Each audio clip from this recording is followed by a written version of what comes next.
streets ain't talking about you, man. If I can't spin a block and find out about you, man, the people ain't about you, man. That's just what it is, you know?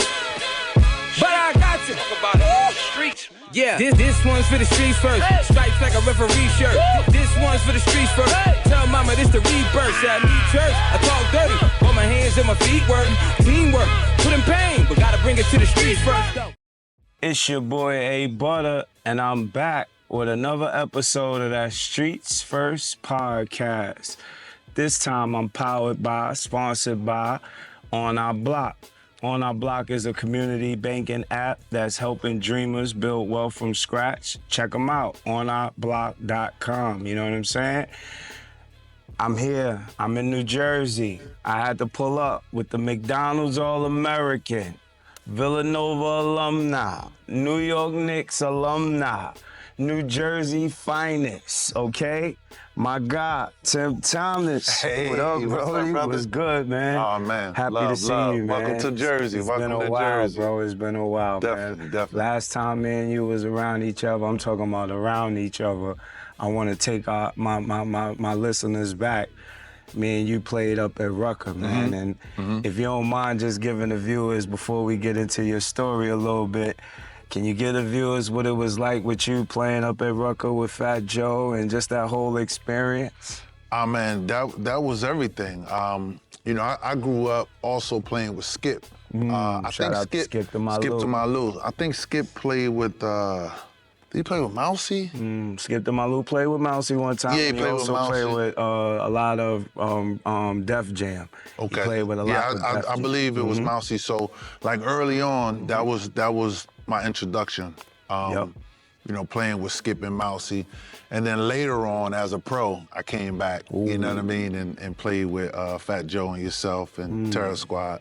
And my man Strick, rest in peace to Strick. Rest in peace to Big Strick. But you know, that's the Mecca, man. You know, anytime you go out there, you got guys that are, you know, street ball legends like yourself, that got a whole lot of game, you know what I mean? That's trying to, you know, give it to you. So you know, when you get there, you always gotta have your A game, you know, lace them up tight and get ready to go to war. So, you know, it was a blessing to be able to, you know, lace them up and get out there. Bringing up going to war, man. I know it was like war growing up in Patterson, man. I mean, you being who you are growing up in Patterson, like what was it like for Tim coming up, you know, growing up in Patterson? I mean, it's like every other, you know, hood in the city, you know what I mean? So, you know, 80s, we had the crack epidemic, you know what I mean? So you had to navigate through that. The gangs were starting to, you know, evolve, so you had to navigate through that. So with sports, man, that was like the thing, you know, to kind of get away from everything, you know? So I played everything. I played baseball, played football, obviously basketball, just to occupy my time to get away from it. You know what I'm saying? My brother got, you know, caught up in the streets. He went to the infamous Lean On Me, Eastside High School. So that was like, you know, my house was like damn near right around the corner. Wow. So my grammar school was on one corner, Eastside High was behind me, you know what I mean? So, you know, that was just it, man. So, you know, it was a lot going on there, and, you know, sports was my avenue, man. Sports was the thing that kind of, you know, kept me grounded. Now, the high school that you went to, you know, like, this is a prestigious, the one that you're coaching at is one that you're trying to level up. We'll get to that, but the prestigious Patterson Catholic that you went to, I mean, at that time, Kobe Bryant, may he rest in peace, he was ranked #1 in the nation in high school. You were ranked #2. I'm just curious, like, where were you at that time, you know, as a McDonald's All-American? Like, how did you view yourself at that time in high school? I mean, I was, from the 6th grade in our class, I was the best player in our class. That's right. So Kobe was chasing me. So there's other, you know, documents where he was, you know, chasing me. So our class was strong, you know. So that right there, like going to 5-star and different camps like that, ABCD camp, playing against some of the elite, obviously AAU, those circuits, that right there was one of the things that kind of put the imprint on, you know, your game and stuff like that. And that's why, like, you know, a lot of people don't realize it, but the record books states that I was a 3-time McDonald's All-American. Talk to him nice. So in order to, you know, become that, you gotta dive into other people's classes, you know what I mean? So I was just so far ahead of the curve that, you know, I had to, you know, kind of navigate how to slow myself down. And one of the things that I did was I went back and did the Michael Jordan. I went back and played baseball my junior year to allow some of the guys to catch up. I don't know if most people knew that. Yeah, so when Kobe took over the #1 ring, it was opinion-based. We was at ABCD camp. I dunked the ball the very first night there. I tore off my fingernail. Wow. So you know how your fingers are. If you tear off your nail, that's soft skin right there. With it being open, it could be infected. You could possibly lose your finger, whatever. So doctors, they deaded me. So Shut it down. Yeah, so that's when Kobe went on a tear, and then it became opinion-based. You know what I mean? So what I had to do was to let everyone know that I was still that dude in the '96 class. If you go back to the McDonald's All-American game, the first 5-6 minutes of the game, I just completely dominated. Dominate. Right? And what I wanted to do was I wanted to then go tell the world that I was gonna go pro. Right? So I had mentioned on All the Smoke that if I would have came out in '96, right, history would have been changed. And the reason why I say that is because Charlotte had the 13th pick. Charlotte would have eventually drafted me because I had the NBA body. Already. 6'10", 240, blah, blah, blah, right? With the game of a guard, blah, blah, blah. Now, who's to say that Jerry West, God rest his soul, would have been able to make a trade with whatever team that would have drafted Kobe? You see what I'm saying? So that's why I said history could have been changed. Kobe could have went to Boston. He could have went to, you know, God rest his soul, he could have went to Atlanta, wherever. Who's to say that those teams would have wanted to trade, you know what I mean? For him. You wound up going to Villanova and you went 1 year. Like, did you feel like you needed the 1 year of college? Nah, well, the thing about it was I always wanted to be a top 10 draft pick. Okay. So being 13th obviously was right there, but it wasn't top 10. Okay. Because of the money back then, you know what I mean? I so got you know. You know, I know. Streets first. So I always wanted to be a top 10 draft pick. So when we was listed at 13th, I was like, so what if someone takes, you know, someone else at 13, which Charlotte, you know, promised me or whatever. What if they would have took Kobe in front of me? Then I could have been lower, you know what I mean? So I was like, nah, I want to put myself in a situation where it's stamped, you know what I mean?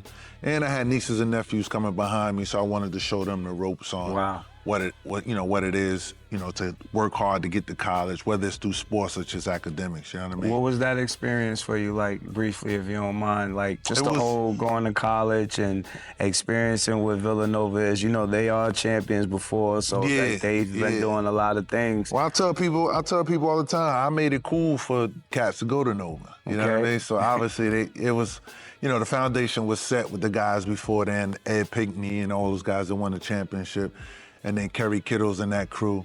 But picking Nova over a Seton Hall or Rutgers at that time, because my brother Shaheen Holloway was also in our class, and you know, he chose to go to Seton Hall. But the reason why I chose Nova was they had two guys that was already on the board as well to get drafted, Alvin Williams and Jason Lawson. Wow.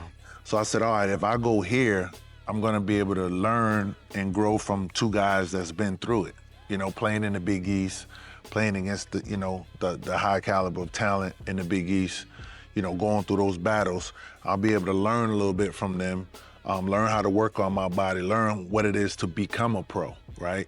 The other situations, I would have been going to Seton Hall with my brother Shy, going in as true freshmen, right? Rutgers really didn't have too much, so that's why I chose Nova. The experience was great. It was great. I was in school with Brian Westbrook, played for the Philadelphia Eagles, football player. So me and him was, you know, two guys within that year and a half that was getting ready to go pro. So, you know, at first I stayed on the east side of campus, you could say. I was in the dorms, in the co-ed dorms and all of that. And then maybe like a month later, they moved me, and Westbrook shared the apartment. So that was it, man. No money involved, no NIL deal, no None of nothing. that. Because I was already a pro, and you know, we had examples before us. You know, shout out to Chris Webber. You know, that situation. So C-Web. there was no need to you know, try to dip into taking some funds when you know you was a pro. I had this question, right, because I saw a quote online and I made sure I wrote it down from one of your former teammates, Ray Allen. It said, if he wanted to, Tim Thomas could be the best player in the league. Like, did you feel that you were like kind of like held back in the league when you were playing? Yeah, I just had this argument with my brother Allen Iverson at his event. So I got drafted by Jersey, the home team. I got traded draft day to Philly. The reason why I got traded is because David Falk had Keith Van Horn. Keith Van Horn didn't want to go play with Allen Iverson because of the speed of the game. David Falk, the agent. David Falk, the agent. So my agent was Arn Tellem. So Van Horn didn't want to go to Philly because of the speed of the game. At that time, you had Allen Iverson, Jerry Stackhouse, Derek Coleman in Philly. So he was a little slower, methodical, you know what I mean, with his game. So when I got traded to Philly, my first coach was Larry Brown. Those that know, Larry Brown hates rookies. So I'm stuck in the sauce. Wow. I got the talent, I got the skills, I got everything, you know, and the guys that was in front of me, it was a guy in front of me, shout out to my man Mark Davis. Hope you're doing well, my brother. He was in front of me, but he was just an athletic defensive guy. Wasn't a scorer, none of that. You know what I mean? So then I had guys like Jim Jackson that was, you know, also playing the 2 and 3. But I'm 6'9", 6'10", 240. I can handle it, I can shoot it, you know what I mean? I didn't need any plays called from me or anything. You know, I could just go get it. So yeah, the dynamic was a little different with that, with being there with Larry Brown, who hated rookies. And then he had to deal with AI, with all of his stuff, you know, at an early age. So then when I get traded from Philly to Milwaukee, after having a great rookie year, David Falk, that I didn't sign with, got upset, blah, blah, blah. He traded me into a situation where it was like, I gotta dive all the way in, or they're gonna break me, right? Because it was Sam Cassell, who was an established vet, who won 2 championships with Houston already. Wow. You had Big Dog, who was Big Dog. Glenn Ross. Right. And then you had Ray Allen, who was a year in front of me. He was in that 96 class. He was in the 96. And he was trying to establish himself. So it's like, you got 3 scorers, where do I fit in? So every day was dog-eat-dog world. So I gotta go at Big Dog. I gotta show these guys that, yeah, I'm young or second year, whatever, but it's not gonna just be a big 3 thing. It's gonna be us 4. So that's when Ray started seeing the talent and the skill set and stuff like that. And then George was also another North Carolina coach, you know, veteran coach. That's true. And he kind of allowed me to just fit in, you know, and do my thing. And that's when Ray seen the talent and said, you know, this guy is different. You know, I was what you see now. You know, 6'10", 6'11", handling, shooting, blah, blah, blah, you know. I put them on to stuff like this because they don't know this, right? Watch this, look. So you played for 7 different teams throughout your career in the NBA, right? You played with some of the greats. Like, take us through, like, your journey with, like, each team, if you don't mind. You know what I'm saying? You played with Philly, Milwaukee, the Knicks, the Suns, the Bulls, the Clippers. You get what I'm saying? Dallas. Yeah. Like, there were a lot of different, how do you say, experiences, learning moments, veteran, how do they call them, mid-major, you know, but I know I'm supposed to be high major. Yeah. The politics of it. And I say that because you would know that being in so many different spaces. Right. What was that like? It was cool. I mean, you know, every experience is different, right? And, you know, God put you in each situation for a reason. So, like I mentioned earlier, getting drafted by the home team, I thought I was going to be home, my friends, family, everybody was going to be able to come see me, you know, every other night or whatever. Then I get traded. I get traded right down the street to Philly, a place where I went to school. So I have, you know, relationships and friends there and stuff like that. So the Philly situation was kind of unique because it was a guy in Derek Coleman that I grew up watching, obviously in the Big East. Respect to DC. He played for the Nets, so I was able to, you know, kind of watch him there as I was growing up. I was able to see Stackhouse play at North Carolina and stuff like that. Jerry. Shout out to Jerry. And then obviously, you know, seeing, you know, Chuck AI in his career, you know, with Georgetown and stuff like that. So I was excited to be there because I felt as though that was a great group of guys. You know what I mean? Myself, Stackhouse, and Derek Coleman. That was a solid four, right? So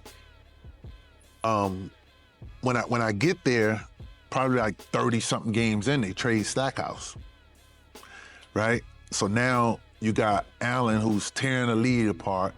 You got DC who's doing his thing. Allen is becoming a cultural icon. You know what I mean? He started letting the fro come out. Then really next thing you know, it's the braids. Then it's all the tats. You know what I mean? So I'm there seeing that process of his career. You know what I mean? And just seeing how he's destroying guys with his quickness. Like I always say, he's the fastest and the quickest dude I ever seen on the court. You know what I mean? So I was blessed to, you know, be in that situation for 2 years, learn and grow from that. And even though it was tough because obviously Larry Brown didn't like rookies, he was hard on rookies. And a lot of people won't believe this, me and Allen didn't play a lot of minutes together. Wow. You know what I mean? So the times that we did play minutes together, I would have maybe 1 or 2 set plays, and it was based off of his read, off of Allen's read. So, you know, that was a great experience there. Then, you know, I get traded, you know, to Milwaukee. You know, I had to establish myself with that group. It was a great group. We had some great runs.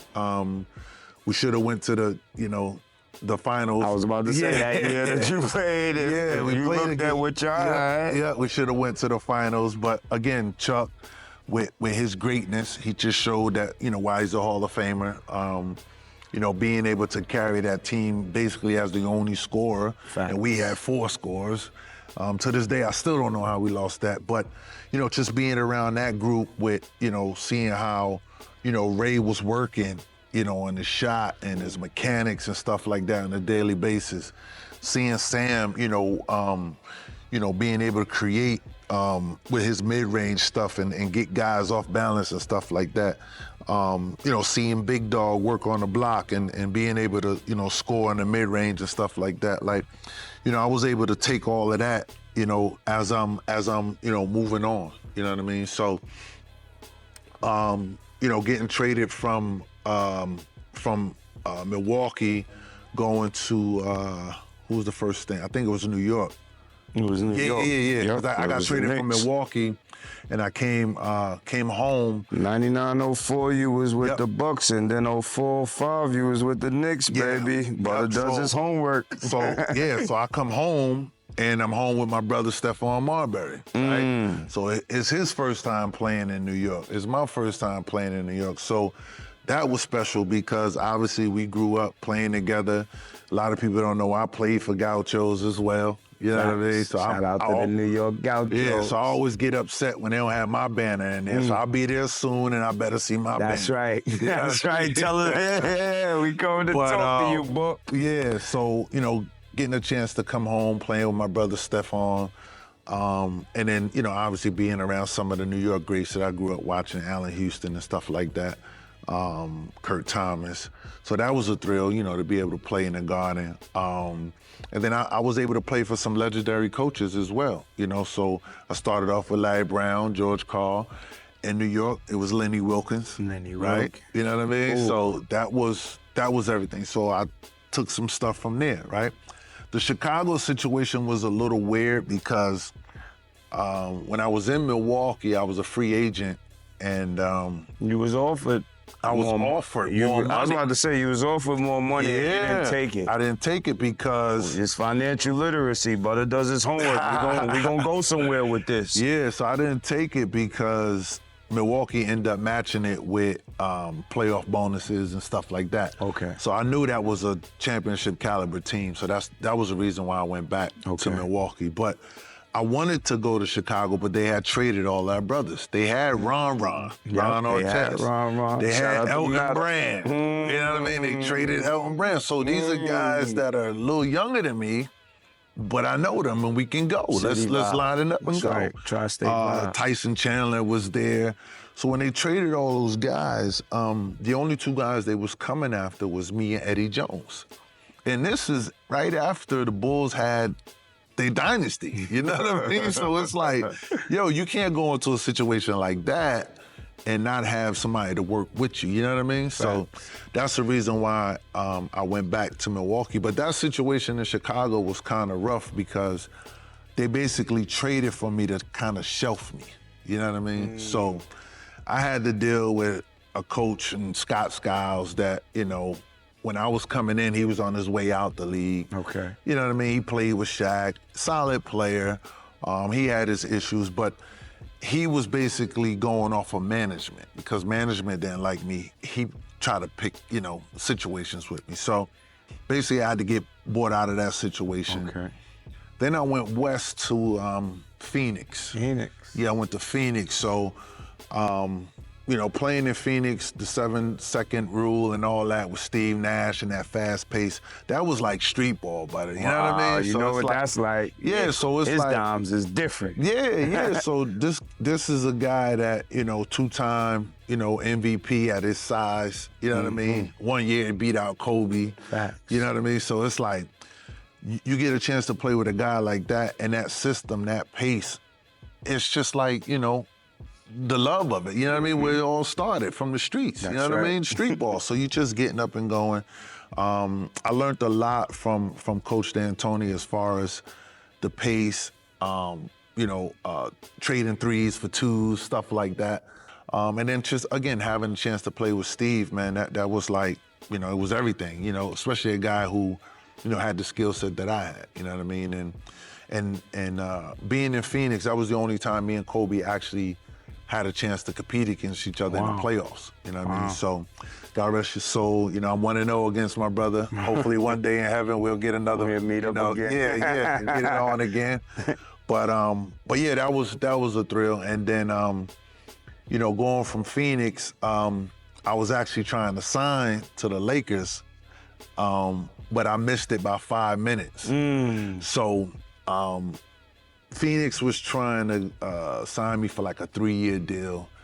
LA wanted to sign me for a 4-year deal. So it was like the difference of like maybe 6 to 8 million, right? Okay.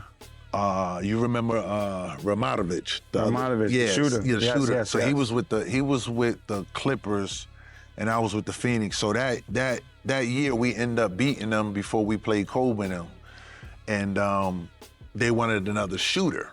And so Ramatovich had agreed to the deal. It was it was like 4 for 24. He went to the Lakers. He went to the Lakers. I missed agreeing on the deal by 5 minutes. You know what I mean? Because I had called Cole. I was like, Cole, yo, let's do this, blah, blah, blah. And, you know, LO was there. So we really wanted to, you know, make it work, but I missed it by 5 minutes.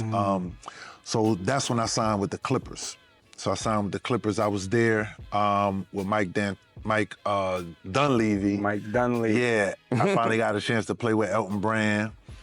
Sam Cassell was there, Hooked Catino up with a Mobley. lot of the home team. Yeah. So it was guys that I knew.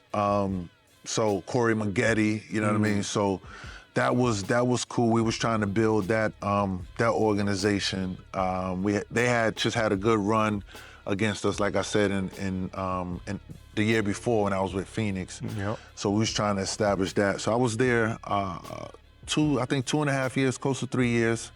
And then again, boom, I get traded from there back to Chicago. Back to Chicago. So this time the head coach is a former teammate of mine, Vinny Del Negro. Now, what is that like? It was cool because me and him had a conversation before I got there, and he was like, Tim, I understand, the organization is trying to shelf you. He was like, I just want to help. So he said, listen, whatever it is that you want to do, you will be allowed to do, and I'm gonna make this situation as easy and you know, I want you to be comfortable here until they figure out what they want to do. Wow. So basically, he gave me the top floor at the Hard Rock Cafe. So I had the top floor, which had it was basically like a penthouse suite. So you had like 3 bedrooms or whatever for the family. So he gave me that. He gave me a car service. They didn't really want me to practice, stuff like that. So I would train when the team was away, you know what I mean? And then later on, he kind of smoothed it out for me to be around. That was Derrick Rose rookie year. Whoa. You know what I mean? So I was able to be around at that point. Also, our guy, Joe King? Ben. BG. BG was on that team, Okay. so I was able to be around and kind of help them through that process. That's when they had that good series against Boston. Yep. Todd. Yeah, Okay. so he put Okay. me, he put me in a good mix. I was able to make the bonus money from the playoffs and stuff like that, so it was good. And then, from there, man, I went to Dallas. I was a part of that, not the first run, but the second run. What was that like? Like, how is, and I'm saying, I know that you've been to different teams, you've seen different organizations, but working or dealing with Mark Cuban is a different type of business guy. How did you have any kind of a relationship with him? Like, how was it? he was. How was he as a person? Nah, he was. I like real, to ask the players, how is he? Nah, he was cool. He was real cool, man. He was down to earth. Obviously, he was always about his business. He was a guy that actually pursued me after, because, again, we lost to Dallas in the Western Conference Finals. I think it went to 6 games. We only had 7 guys that year. So Amari Stoudemire was on that team. He was hurt. Kurt Thomas was on that team. He was hurt. I was really the only big. You know what I mean? So he knew what I was capable of doing, and he didn't want me to go to another team in case, I had to compete against him. So he was like, nah, we're going to lock this dude in. So basically, I was a backup for Dirk. You know what I mean? So, and at that time, I was 11 years in, so I'm a super vet. You know what I mean? Already 11 in. Yeah. So, to have the opportunity to again, play with another Hall of Fame point guard in Jay Kidd, a guy in Jason Terry that remind me of a Ray Allen. You know what I mean? Shout out to the Jet. Yeah. I had played with Sean Marion in Phoenix. Shout out to the Matrix. Yeah. So he was on that team. So, it was guys that I knew obviously from playing against and stuff like that. But that opportunity in Dallas, it gave me a chance to see how Dirk worked. You know what I mean? Being a guy from overseas, kind of getting a feel for, his work ethic and stuff like that. Because it's different. I was about to say, it had to be totally different. You seeing, a lot what you've seen in America than to watch a legend what he has became. Yeah. But, watching that like up close and personal. Yeah, That's because practice every day, I was about to say. Yeah, because the year before I had to compete against him. Exactly. So I had 30, he had 49. You know what I mean? Nah, so it's like, it was one of those things where, he's a 7-footer, he could get his shot off, the shot's all the way behind his head. Mad awkward. So, it was one of those things. But yeah, I mean, every experience was different and it was great, man. Through all of that, right? One thing that I don't think people know about you, you're real connected in hip hop, bro. From 50 to Mace to Fat Joe, like it's so many of them. Like how does hip hop play such a big part in your life? Like what does That's us, man. That's us. I want man. them to know this because I know. when you grew up in Jersey and New York, and you playing ball, most rappers want to play ball, right? Facts. And most ball players want to rap. So it's like, it just works, hand in hand. But, just I would say, the celebrity aspect of it all from both ends, you know what I mean? It's like, it's just one of those things where we made it. You know what I'm saying? Like, them as rappers, they made it. Us as ball players, we made it. So we're like going down that same stream, you know what I mean? So obviously you're gonna bump heads, whether it's a restaurant, a club, or they come into a game, or whatever it may be. You know, you just vibe off that. You know what I mean? So, and we all grew up together. You know what I mean? So that's just what it is. You know, it's like people always think like Jersey and New York is so far apart. Unless you say South Jersey. South Jersey, you know, we say South Jersey is almost connected to Philly. You know what I mean? But Jersey and New York, we right here. there. So you're gonna bump into each other. You know what I mean? But you know, shout out to all the brothers, man. It's always been love. It's always been love. I had this question where I wanted to make sure I said it right because it's so. I look at the Knicks and it's like I don't want to sound like I'm being biased with this question, but is it like a Villanova fundamental thing going on right now? Like I know that you played there, I know that you played in Villanova, I know those is your brothers there. I'm just saying, is there like some like Villanova fundamental going on within the Knicks that's helping them move and shift the team a certain way? It is. The reason why, obviously they got chemistry, right? They played together, they won national championships and stuff like that. But the thing about what each one of them bring to the table is totally, it's different. But it helps the team in those areas, right? So people look at like Dante, right? So they'll say, well, Dante is just a three-point shooter, right? But people don't know Dante is damn near locking up everybody on the other end. That's what he do. You know what I'm saying? If you watch him. Right, if you really paying attention, if you really know the game. And then people talk about Josh Hart, right? So they say, well, what do he do special? He does everything great. You know what I mean?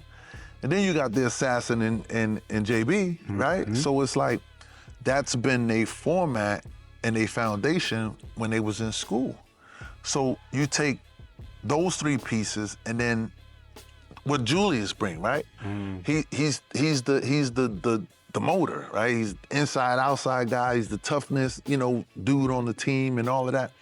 So all of that, you know what I'm saying? It works well, but you gotta have some type of foundation. And being that you got three guys that's been together for I don't know how many years with college, and now they all together back in the league. That's the foundation, And then Tibbs is a defensive coach, defensive-minded coach. Shout out to Coach Tibbs. You know what I mean? And obviously you got to score the ball, to win. But that's the foundation, playing defense and all of those things. So those guys definitely do help within what the Knicks are trying to build. Just a question from guys that have been in championship spaces. Most wouldn't realize that defense wins championships. Like offense wins games, but we were taught that defense wins championships. So when you're watching today's game, I'm just curious, as a fan of basketball that grew up, died, bleed, everything about basketball, how do you see today's game versus not your era of growing up, but just your view of knowing that it takes defense when so much offense is just being taught, or so much just offense is just being spoken about? Like, how do you see today's game, knowing that you came from such a defensive championship era? I mean, we us OGs now, we look at it because all of the rules has changed. It's more three-point shooting and stuff like that. So we say that it's a softer league, right? So when we was in, it was hand checking. The guy cut through the lane, you could chuck him, stuff like that. Now, you got flagrant one, flagrant two. It was none of that back then. You know what I mean? It's a lot of protection. So obviously it's more, the game is, I would say, based more off the European game, where it's more up and down, a lot of threes and stuff like that. But we love it because it's more scoring. You get a chance to see guys develop year in, year out with creating different things to score the basketball, right? So when James Harden went on this tear, it was like, what is this? You know what I mean? Stop that. How do you stop the euro or the step back and stuff like that? And then you got guys like, Steph Curry with his range and shooting the ball away. They didn't tell me to guard you at the hash mark. Right. So Right. all of these things is bringing something different to the game, and I'm sure in the next year or two it's going to be someone else that that translate and it sends the game in a different direction. So, hey man, I mean us as old timers, now we see it like, oh, it's soft, it's this, it's jump shot, but hey, it is what it is. Entertainment. That's what it is. And we love it. That's what it is. Yo, we get to the end, but look, these I personally gotta ask you, right? Because I tell you, I'm a person. Let's do it. I like to write this type of stuff, right? You know what I mean? Yeah. We hear a lot of horror stories about players losing millions of dollars, bro. Mm-hmm. Like, what or like who keeps you grounded? Like, you guys have to maintain money after making money. So I ask these questions because I believe that, with them hearing this, they can be educated off of making better decisions. I don't think that Right. sometimes these type of questions are being asked. You know what I mean? Yeah, definitely. I mean, coming from the hood or the inner city, whatever you want to call it, when you broke, and then next thing you know, you got millions, you're gonna do the things that most people would do, right? So you're gonna go buy a car. You're gonna go get the Rolex, the jewelry. You're gonna go get a house, for your family, your mom's, blah, blah, blah. Everybody's gonna do that. But then time is moving so fast, right? So when you're 5 years in, you can't keep that pace going, right? Your first 2 years, you want to go to the club. You want to show people you got blah, blah, blah, blah, blah. You're chasing women, whatever it may be, right? But as time is going on, you got to start realizing I can't play this game for forever. You know what I mean? So you got to reel it back in. And then a lot of people have the posses, the hanger-ons, the cousins you never met, stuff like that. Everybody's trying to get a piece of the pie. So you got to be smart in the sense of knowing, like, who was around you when you were 6? Who was around you when you was 16? Now you got a name for yourself. You know what I'm saying? Like, where did this guy come from? Where did that guy come from? You know what I mean? So it's like, you got to really pay attention to your surroundings and really what's going on. So, for me, in my situation, what I did was I waited to get myself situated, right? So obviously, playing in different cities, you would rent homes, and obviously you had your cars and your jewelry and stuff like that. You take care of your kids and your lady and stuff. But I put my family up first. I got them a home. I got my mom's her car. I got all the necessary stuff that they would want. And once they was out the way, now I could go do me, right? And, I'm bi-coastal, so I'm out west and I'm on the East Coast. So people look at me and they say, well, he's coaching high school ball, maybe he needs it. No, I'm doing this for fun.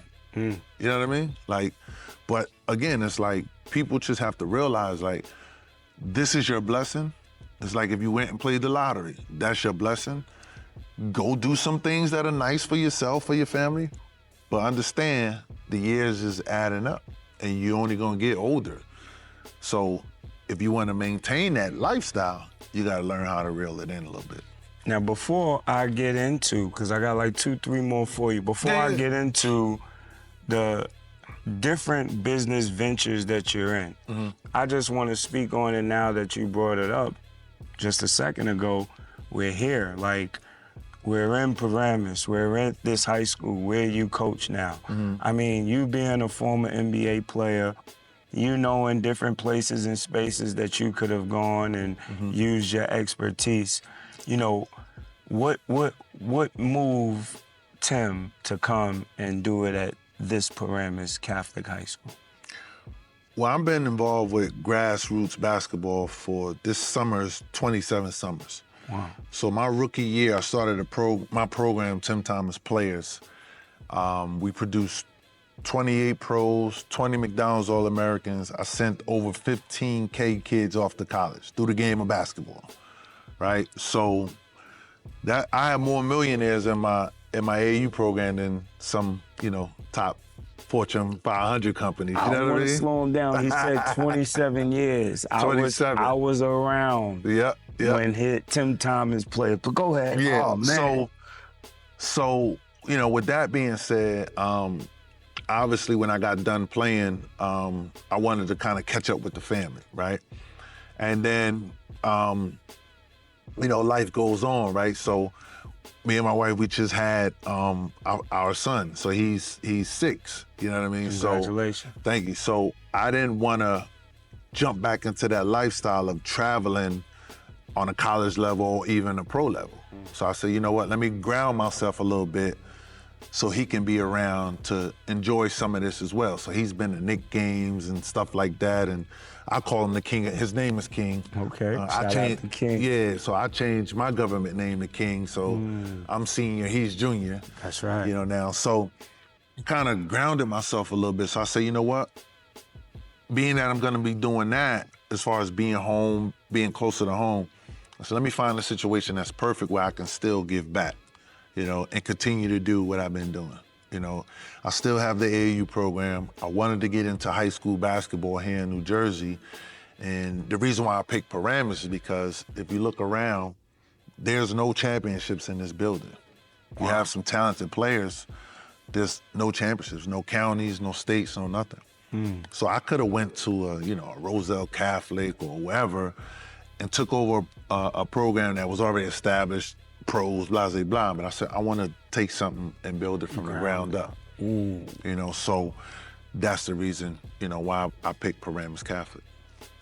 Now, here we go right here, baby, because I got you on this one. I got you. Watch this. Hey, go ahead, flip it. I go to my phone, and they know I normally don't look down at my phone, but this one was personal for me because I need people to know this. Like, Power Hands, RX Water, you got, like, sports and entertainment agencies, bro. I don't think that they know in all of these different things that you're tapped into, but can you speak a little bit on like a lot of these different business ventures that you do besides basketball? Yeah, so I always tell people who have money, right?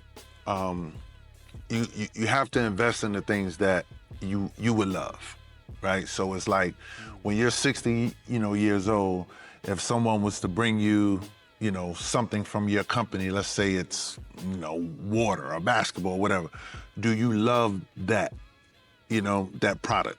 You know what I mean? So that's how I've been able to get involved with certain things and stay involved because it's something that I'm involved with, right? So Power Hands is, basketball stuff, obviously. Water, everybody needs water. You know what I mean? So it's like, I just try to make moves that are beneficial for now and the future, not just now. You have a lot of people that, someone to come with a business plan, blah, blah, blah, it sounds good, looks good. You know nothing about it. That ain't even a passion of yours. And you just throw 200, 300K into it, whatever. And then you turn back and look and, you're getting small investments back on it. But it's not something that you really, It wasn't really a move that mattered. Right. Okay. So everything that I do, man, I just try to, figure out if it's something that I really love. And one thing that's not on there is movies. Oh. You know what I mean? So being in LA, that's one of the things that, you know what I mean? Yeah. That's can I get a little sneak peek or something with what you tapped it into? I invested in a few things. You know what I mean? I ain't gonna go, I like to be quiet with that. But just the movie thing itself, that's like, it's a faster investment. Okay. It takes a little longer because of the production part of it, blah, blah, blah. But once it hits the theaters and everybody's, going to see it, then it's bang. And then it goes to cable or whatever, then it's bang, bang. So like right now, let's say if it was the Tim and Butter movie, right? Okay. And it's on HBO right now, that's a check. So if it comes on Saturday at 2, 4, and 8, that's 3 checks. See what I'm saying? Hey, your math is a little different, player. So that's another one. Schooling them on philanthropy, and which is something that I like for people to, what I like to interview people on and put a highlight on. if you don't mind telling us before we go, what's next for Tim, man? I see you. I'm always seeing you at all the games, like all the playoff games. You were there, y'all. The whole alumni, the family, y'all was out, y'all was repping. So, I see what you're doing here in New Jersey. I know that you're making sure that your presence is felt and that you're making sure that they know that you're here, you're around. For my listeners, for my viewers, I would love for them to know what's next coming from Tim, man. I mean, obviously, this game is giving me everything, so I want to give it back. So I'm starting to train my son now, you know what I mean? So once he gets established, who knows, man, I might dive into the college world or, go represent the Knicks and coach the Knicks, Okay. I think that's probably gonna be something that's a little faster than anything else. Other things may take, a little longer as far as trying to figure out avenues that I would want to get into. Yeah, man, I think that's probably gonna be the niche. You'll probably see me maybe with Shaheen Holloway at Seton Hall, maybe at Nova, maybe with the Knicks or one of my other former, teams or one of the other teams in the league. Yeah, I know I'm trying to get the documentary. I'm trying to get that Tim Thomas documentary out. Okay. Look, I was trying to look. Okay. Hey, what happened? Is that, or you want to keep that on the? No, we could talk about it. So, I was looking for that. Yeah, so, you always asking me about it, and you got some footage that I need too. So this is why we can talk a little bit about. That's why I'm asking you now. Definitely. So the documentary thing is that's like my baby that's in the womb that's been sitting for about 5 years now. Okay. I got all my footage, which is kind of crazy. The mayor of Patterson used to be my camera guy. Wow. So in high school, he used to follow me around. So I got all my footage. I got my college games. I got some pro games. I got newspaper clippings. I got all of that stuff. I got my stuff on Mike Quick. So now it's just a matter of, putting it together. And, what I mentioned earlier with my AAU program, not too many people can have or can say that they had success twice. Lightning normally doesn't strike twice like that. You know what I mean? So I think my story is definitely gonna be, unique because, again, I had my own career, my own success, and then I was able to help other guys, have their own careers and their own success, you know what I mean? So you could go check out that Instagram page, Tim Thomas Players, and you'll see all the pro guys, you know what I mean? So, it's just a blessing, man, to see those guys, like J.R. Smith and Dante Jones win championships, Kyle Anderson and what's the kid name? Nazi Reed. Nas Reed.